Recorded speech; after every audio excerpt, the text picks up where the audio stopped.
"Let me out! Let me out!" Emma's throat was ragged from shouting. Her hands throbbed from pounding her fists against the metal door. "Let me out!"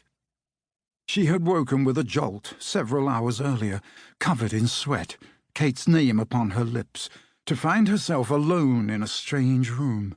She didn't question the fact that it was no longer night, that she was no longer in the clearing. She didn't even wonder where she now was. None of that mattered. She'd been abducted. She was a prisoner. She had to escape. It was that simple. "Let me out!" The first thing she'd done, after trying the door and confirming that it was indeed locked, had been to inspect her cell to see if it offered any obvious means of escape. It hadn't. The walls, floor, and ceiling were made from large blocks of black stone. The 3 small windows, too high up for Emma to reach, showed nothing but blue sky. Besides that, there was the bed on which she'd woken, really just a mattress and a few blankets, and some food. A plate of flatbread, bowls of yogurt, and yellow-brown hummus, some burned, unidentifiable meat, a clay jug of water. The food and water Emma had hurled out a window in a fit of pride and anger, an act she was now regretting, as she was both hungry and very, very thirsty. "Let me out!"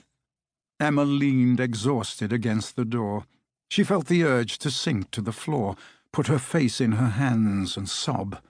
But then she thought of Kate, her older sister, and of hearing Kate's voice as Rourke had carried her across the clearing. Their sister had returned from the past only to die right in front of them, and Michael, though he was keeper of the Book of Life, had been unable to bring her back, leading Emma to question what, then, was the point in having something called the Book of Life. But she had heard Kate's voice. That meant Michael must have succeeded.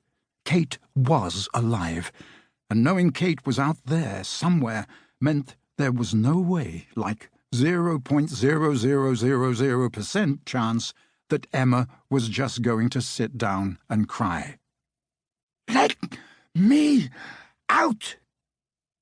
Her forehead was still pressed against the cold metal of the door, and she was screaming directly into it, feeling the vibrations as she struck the door with her fists.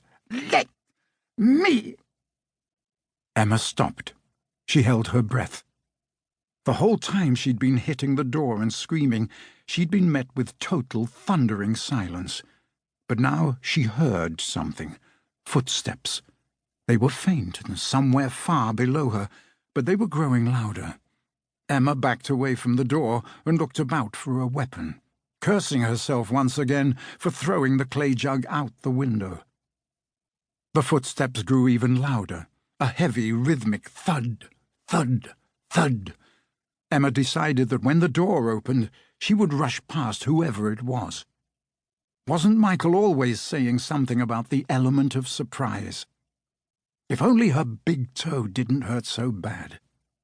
She was pretty sure she'd broken it kicking the stupid door. The footsteps had stopped just outside her room, and there was the metallic rasp of a bolt being slid back. Emma tensed and got ready to spring.